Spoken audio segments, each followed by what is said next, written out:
Hello, everybody. I hope everybody is well. Today, I'm conducting an interview with Marcia Hinds. Welcome, and thank you very much for joining me today. She's the author of one of the really good books that I just purchased, and I will be reading. Can you tell us about your book, please? And I can. Actually, I'm going to hold it up. I don't know if it's going to show. Okay, this is what it looks like, and it's called I Know You're in There, Winning Our War Against Autism. And it's the story of my son's recovery from autism. And I am so happy to be on this broadcast because I was once where all your families were now, scared out of my mind for my son's future and worried that he'd never be okay. Today, my son is an aerospace engineer and doing all the things that the experts said he would never be able to do. And the reason that happened was because we treated his autism medically, behaviorally, and educationally. And the book is all about what we did. The whole reason I wrote it was to help other families and to save you time because I made tons of mistakes along the way. I put those mistakes in the book in hopes of keeping many of your families from making the same ones I did. wow. Can I ask when, now I want to talk about in detail your journey. Mm-hmm. How old was Ryan when you noticed the symptoms? What were the symptoms that you noticed, and what was the process of diagnosing him? It was hard to tell because I knew Ryan was really smart, but he didn't have any speech. He never looked at me. He never responded to anything I said. He walked on his tiptoes. He did just the classic autism symptoms. His favorite thing to do was take this little portable radio and plug it in every outlet in our house over and over and over again. And you have to realize Ryan's now 32 years old. He showed the symptoms of autism. My husband thinks it came later. I thought it was right away. We sort of have a little disagreement on that, but he was definitely autistic and definitely severe. And all the experts told me there was nothing I could do. And one day he would end up in an institution. Oh. And thank God, I wanted to be able to tell myself one day that I did everything to help him. So I tried all these crazy things, not thinking any of them would work. I mean, I really didn't believe in the beginning that he could get better. And, some of it was luck and good timing and being in the right place at the right time and finding the right doctor and not listening to everything that doctor said. You have to remember you're the experts on your children and you have to trust your gut because you know them best. The doctor who helped us most put Ryan on antifungals and antiviral medication. And some parents are afraid to use prescription drugs, but there really is no danger because the reason God made blood tests was to let us know if there was any damage to our children's kidney or liver function after starting a new medicine. Before we jump into this, can we just maybe take your opinion?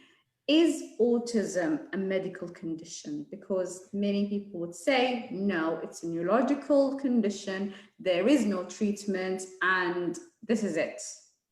I think autism is a very medical condition. Wow. And, it's the problem with the immune system.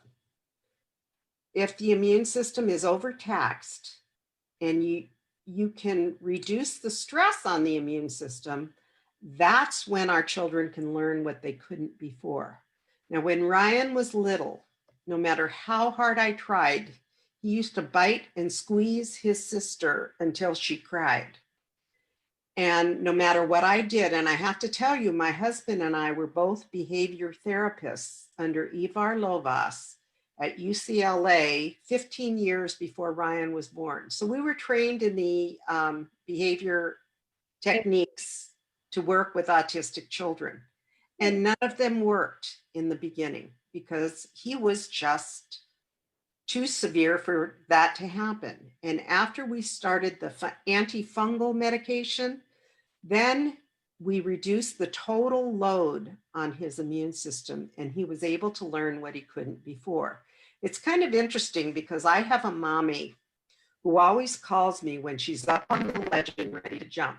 And she called me probably about a month ago. And whenever she called, I kind of have to brace myself because I knew it wasn't going to be good. And, you know, every time you guys, I try and help you through this, I kind of remember how bad it was and how awful it was and how helpless I felt during all of this. So Stephanie calls me and I said, "Oh, hi, Stephanie." And I'm kind of going, "Oh no, here we go again." And she said to me, "I have something to tell you." And I said, "Oh, okay," you know, thinking it was going to be really bad. And Stephanie goes to one of the biggest autism specialists in New York. And she said to me, "I told Dr. Bowie about what you said about antifungal medications. And I shared the dosage that you shared with me. And he put my son on the antifungal medication. And my son is 5 years old and has never spoken a word. And for the first time, my son started speaking. Wow. Even told me he loves me." And of course, Stephanie and I both started crying because we were so thrilled. And she said to me afterwards, "How come Dr. Bowie doesn't know about this and you do?" And I said, "It's not that he's a bad doctor. They just never learn this stuff in medical school. And it's very different than what they are taught. And, you know, this is why we have to change the way people think about this out there so that our children will get the medical treatment they need and deserve." So you think it's an immune dysfunction? It isn't, well, I know it's an immune dysfunction. My son is living proof because he got better. And the doctors told me there was nothing we could do. And we treated his immune system for many, many years. And, you know, when he first started kindergarten, he was in the 3rd percentile for speech. By 4th grade, he was in the 85th percentile. Now, he was still weird because he didn't have the social skills, and those are the last thing to come. But he could function. And this is the weirdest disease I've ever heard of because our kids act so bizarre. And sometimes they try and do things that are wrong because what they want more than anything else is sameness. Their worlds are very confusing and they want the same response. And for my son, that was hard for me to understand. It took me many years to understand why he would do something he knew that he was going to get in trouble for. And the reason was it was comforting to have that same response, that I was going to yell at him or that he was going to, you know, not be punished for something he did. And, you know, I finally realized, it took me a long time, is that when I was teaching Ryan, I couldn't have one response, positive or negative. Okay, I had to be neutral because if I was negative, that's what he was looking for. Oh, interesting. And, you know, he wanted that sameness more than anything else. Right. I would like to ask, children on the spectrum, they have, I mean, no one child is the same. Every child is different. But Right. common physical problem, the lack of speech, the digestive issues, because many of them just, you know, they have sensory issues, also the digestive issues, and sleep disturbance. Why of them will be waking up. Was he like that? Ryan had all of that. And, you know, the immune issues were unbelievable. There were so many of them. And what's interesting is that when we first started, the doctor who helped us the most, who, you know, I am grateful for, he sent us to get something called a neurospect. And it was a brain test that measured blood flow to different areas of the brain. And the doctor who read this test, who had never met my son, said, autism, question mark, question mark, question mark. Without ever meeting Ryan, just by the blood flow and the inflammation in his brain, he could tell that Ryan had autism. And the really interesting part was when we repeated this test, maybe 3 or 4 years later, the blood flow was much improved, and so was my son. Because the inflammation went down. Right, because we treated the problems with his immune system. Well, you have to think of it like swelling in the brain. If the brain is swollen, the blood flow can't get through to certain areas. So the inflammation prevents our children from learning. Blood flow, good blood flow means good learning and good, function in the brain. Wow, very interesting. How long did it take him when you started, was it a biomedical intervention, would you say? Or what? Yes, it was biomedical. Yes. And we did things very scientifically. We did it one thing at a time. As a matter of fact, I used to get mad at the doctor because I just wanted him to throw all the guns at Ryan and get him better before lunch, But he did it very scientifically, one medication at a time. And really, that's the right way to do it, because that's the way you can tell if a medication is causing any trouble. If you have an irregular liver or kidney reading and you're doing one medication at a time, you know which medication caused it. If you do everything at once, you can't tell. And if a there's really no danger in taking these prescription drugs, even if you read what it says on the internet about them, because you'll be, afraid to try them. The reason God made blood tests was to let us know before it causes any permanent damage if a medication is going to cause liver or kidney damage. And Ryan has been taking these meds since he was about 4.5. He's 32 years old, and he has never had an irregular kidney or liver reading in his blood tests. He gets blood tests, back then he got them every 2 to 3 months. Now he goes about every 6. How much insight does Ryan have to his condition? Ryan's really interesting because, we kind of have a deal where I don't share pictures of Ryan today much. I share pictures of him when he was young. He doesn't like to lead with autism. Nobody where he works at the aerospace company knows he was once severely affected. As a matter of fact, when he first started working there, his boss came in and told him what great people skills he had. And we both started laughing because I had to teach him every one of those people skills after he got well enough to learn them. Wow, this is amazing. I mean, it really is amazing. And, one of the things that I have that I will put on my Facebook page for your moms is a video from the documentary Restoring Balance, Autism Recovery. And it shows Ryan before and after. And on that video, sometimes my son, what I call, comes out and talks about his autism. And on that video, he speaks about his autism because he wants everyone to get better. And it's interesting because when he was in college, there was this strange, I went up to one of his dinners from his fraternity, and I was sitting there and there was this kid following him around the room. And I looked at Ryan and I said, wow, he's kind of touched, isn't he? That's our word for autism. We call it being touched. Okay. Huh? Oh, yeah. Being touched. Having autism is being touched in Ryan and my terminology. Okay. And I said, he's kind of touched, isn't he, Ryan? He says, yeah, Mom, he really wants to be my friend. And I, not being a very nice person, I kind of got mad at him. And I said, well, you better be his friend because you remember what it was like when you didn't have any. And he Oh, said, Mom, calm down. Let me tell you something. And I said, okay. And he tells me how everybody in his fraternity wanted to kick this guy out because he was weird and made them look bad.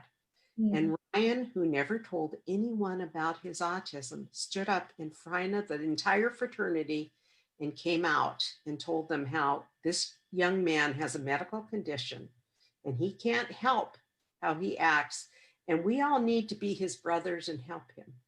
And did you have if autism, the other guy? he told all the other guys in the fraternity. And that was my most proud moment of my son because, how could it not be? Oh, wow. That's just actually brought tears to my eyes. That's just amazing. He's an amazing young man. He really is. He has great values. And whenever anybody needs help, he comes out and tells them. Wow. In my groups, we have collectively, I think, around 750 children. Way too many. Yeah. Yes. The oldest is 21 and the youngest is 2 years old. Yeah. Okay. And around 90%, 95% are boys. Yes. Yeah, it's affecting more. Is it 1 in 5? It's 3 out of 4 are boys. Yep. A lot of the mothers, I would say, we in the Somali community, and I'm not sure about other community, but I know that in Ryan's time it was like 1 in 10,000. It was autism. Yes, it was pretty well. I think it was probably more by then when Ryan got it, but you have to remember it was back when we didn't have internet, we didn't have Facebook, we didn't have any of this stuff, and I was basically on my own to figure this out. And that's one of the reasons I wrote the book. I don't want anyone to feel as alone as I did on Autism Island, because it's a horrible place to be. And all the proceeds from the book go to things like what Dr. Adams is doing in treatments. And, I don't keep a dime from the book. I just want kids better. And I want kids to have the kind of life that my son now has. Wow. As a mother, I think, can we just talk about the mental health side of it? Because yes, I've seen mothers who are quite depressed, and there are cases of mothers who have 2 and 3 children. And actually, there's one lady, she has 4 children on the spectrum. I don't know how she does it, to be honest. I told her, you go into heaven. Just wow, this is too much. And she's amazing. She's absolutely amazing woman, and she is a role model to all of us. When there's this, let's talk about the initial stage where a mother thinks something is wrong, and your instinct as a mother is telling you there is something. You're not sure what is it yet, but Right. like something is wrong with the child. And then the father will be like in denial and say, no, there's nothing with my child. So how can a mother confirm that feeling that something is wrong? Well, first of all, she has to trust her instincts, because we know our kids best. We do. And at first, we're all in denial at first. We don't want to think that there's anything wrong, and we want to think that it's anything else but autism. Because when you hear autism, you think it's a life sentence and nothing can be done. But that's not true. And what I think parents need to do is find a doctor who treats autism medically. Now, I have a whole email of the medications and interventions that help my son the most. And I send this out to parents who email me. I am not a doctor, I'm just a mommy, but most of these things came from doctors' books, okay? And it's what really made a difference for Ryan. And I think the really important thing is to never give up and to realize if you keep at it, okay, and I mean, you know, when I say never give up, I really mean never giving up, because there are days we get up to autism and we can't face it again. And we think there's no way we're going to get through this day. And, you know, when Ryan was little, I had horrible thoughts. And, you know, I just want parents to realize we all feel that way, but you have to keep going, because you have to keep putting one foot in front of the other, because the people who keep going are the people who discover the answers for their children. Yes, definitely. As a young mother, I have one of the young mothers, and she hasn't found, you know, biomedical doctor. And to be honest, they're a bit pricey. The intervention. They're very pricey, and that's wrong. Yeah, it is expensive. But there are things you can do such that as don't cost anything. Like for Ryan, you know, he was never gluten-free. He was only dairy-free. And that was huge. And you know what? I was the kind of mom who wasn't into nutrition. And I would feed my kids pizza or something like that for breakfast. You know, I wasn't very nutritiously minded, let's put it that way. And I one time called the Autism Research Institute, and the phone was answered by Dr. Bernie Rimland.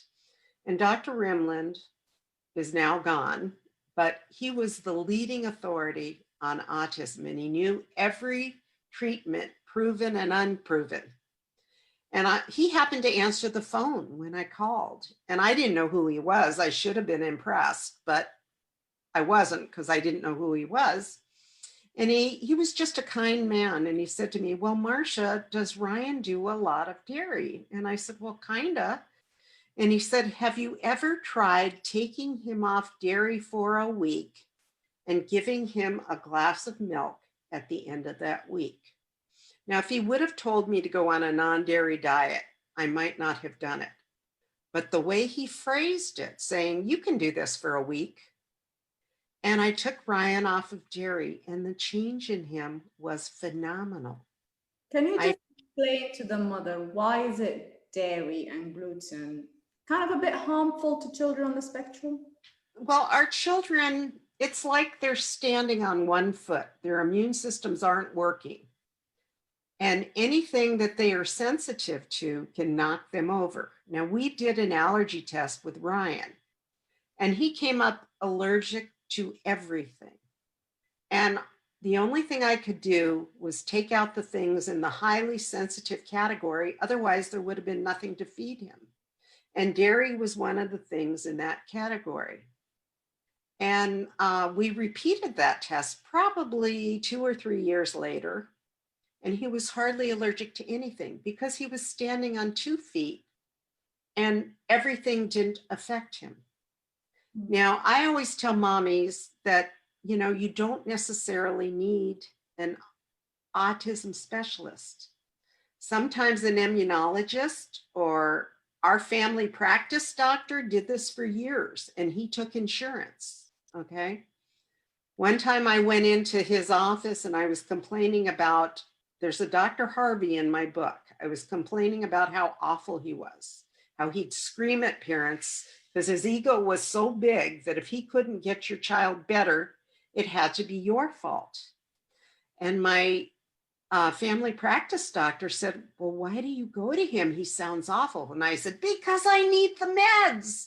And he says, well, I'll give you the meds. And I was so crazy back then, I was afraid that if he gave us the meds, that if something went wrong, he wouldn't know what to do. But if you think about it, every doctor can read a medical test and see if it affects the liver or the kidneys. Mm-hmm. So if you do things scientifically and one at a time, your doctor can tell if it's working or not. But I would say the conventional doctors, some of them don't even believe that autism. No, they don't believe it. You have to find the open-minded ones. You do.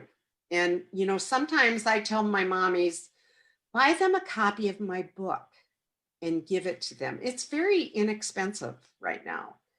And I said, give it to them and ask them if they're willing to do this. And then I send them the dosages for the medications and things. And, you know, I've helped a lot of kids, and a lot of doctors' eyes have been opened. And now they're helping more and more kids. How many children have you seen recovered after Ryan? Oh boy, I couldn't even tell you, because I don't even know how many families I affected. You know I went to one presentation by the doctor who helped Ryan the most, and I was surprised how many recovered kids were there. And the thing that was interesting was this doctor did not believe in ABA, applied behavior analysis. He thought it was dog training and that nobody should ever do it. And it was interesting because, you know, I spoke with all the mothers who were there. There must have been 20 whose kids had fully recovered, and they all used ABA in one form or another. We did our own version of ABA.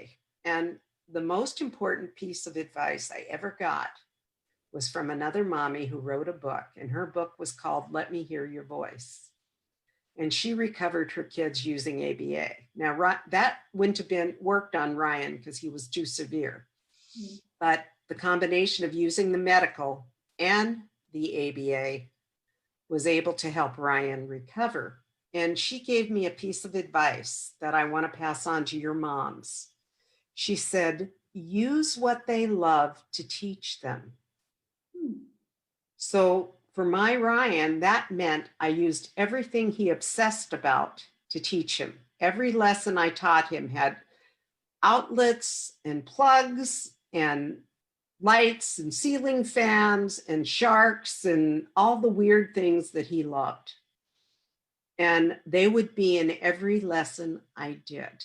So it was interesting because Ryan used to not like to go anywhere alone with his dad if I wasn't there. Okay. And the way Frank would get him out of the house is he would say, hey, Ryan, you want to go to the hardware store and look at the plugs and the outlets?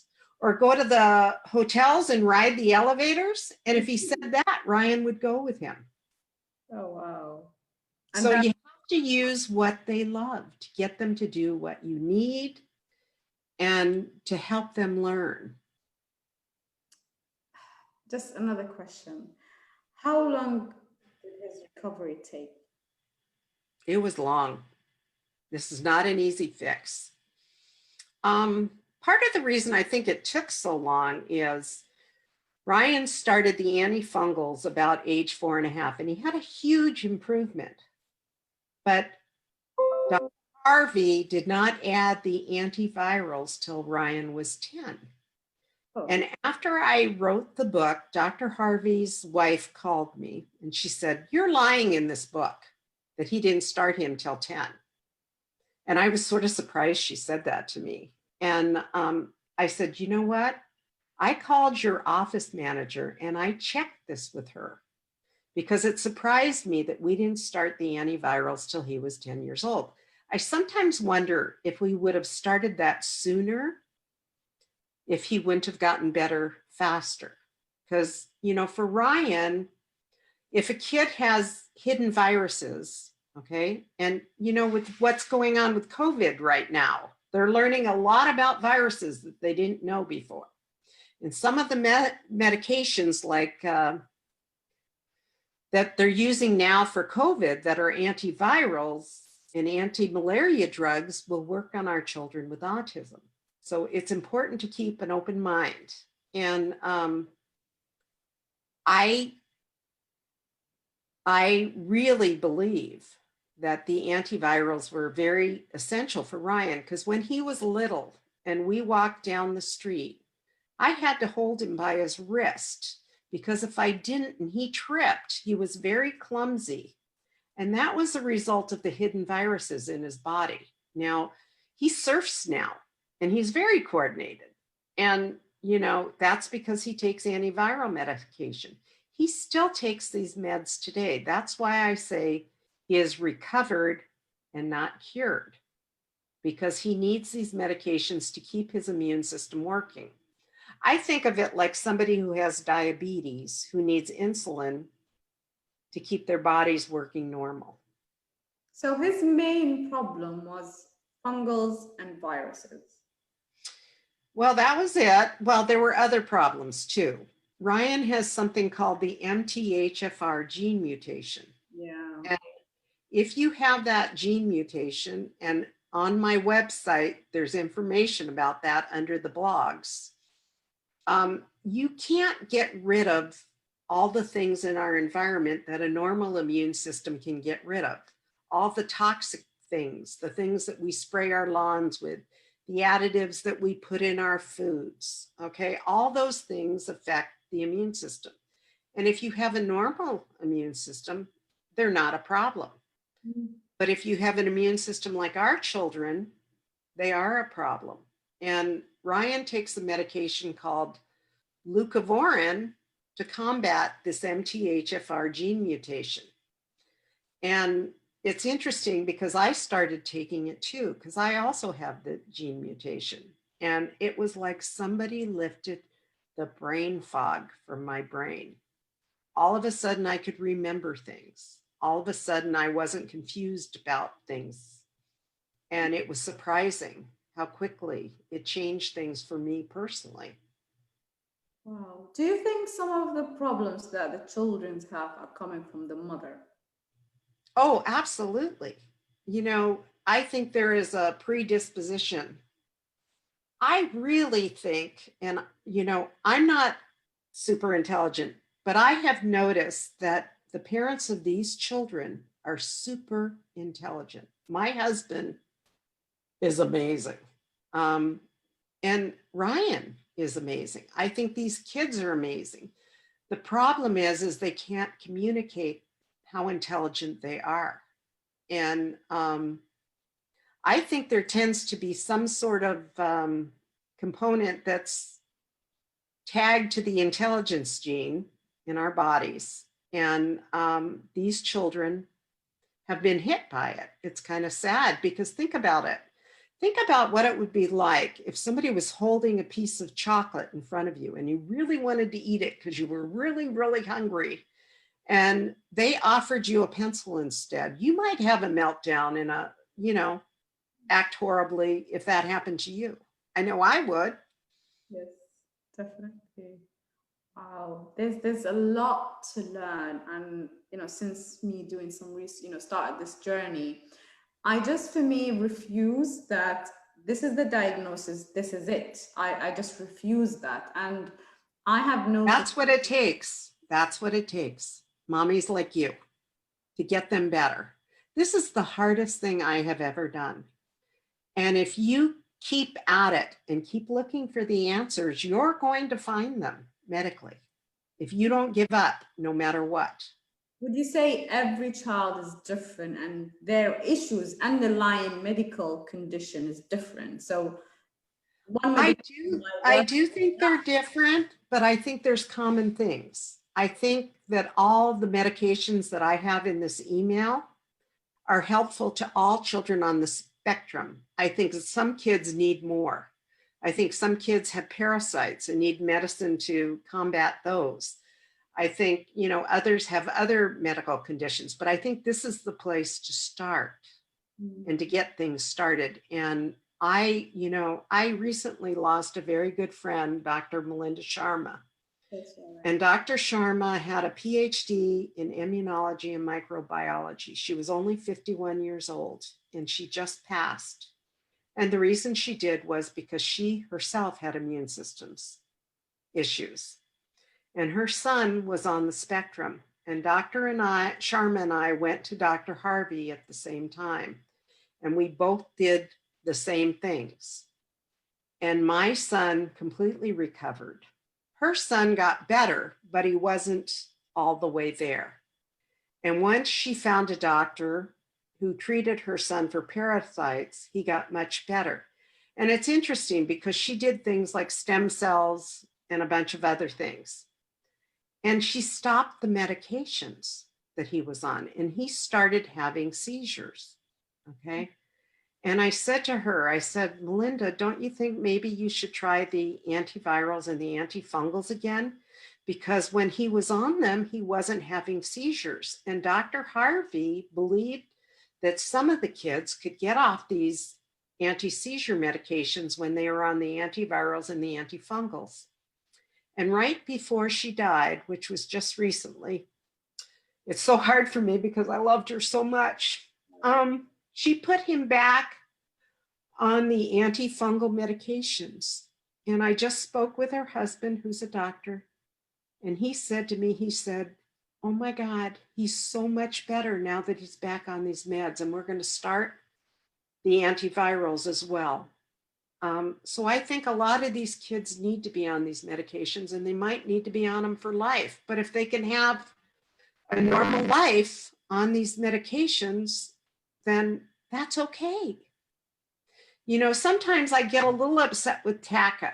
I love what TACA does, but they always talk about the natural supplements, and that's the only way to go. Well, there's more than one way to do this. And for some kids like Ryan, the supplements wouldn't have been enough. First, I am very sorry about your friend. I have seen the memorial, and I followed you for a bit, and I watched her video as well. So I think yes, her video, she did a video for Autism One, and when you email me, I always send that out to the families. I still send it out. And her video was probably the best thing ever done on how the immune system affects our children. I'm sure her work will continue. I hope so. I think we should end it here because you're getting a bit emotional. I will put your website, the Amazon link. It's in Kindle and also a hard copy, your book. Yes. The Kindle's actually more expensive than the hard copy, I think, which doesn't make any sense to me, but that's the way the publisher did it. So, my website is www.autism, the word and treatment.com. And on the website, there's a way to contact me and how to get a hold of me, and a way to preview the book to see if it's something that'll help your family. I'll put all. Please spread the word that autism is medical and treatable so that more kids get better. This is what I'm trying to, reach it to the community that, there is always, for every illness, there's always a treatment somewhere. There is. And God bless you for doing that. Thank you very much.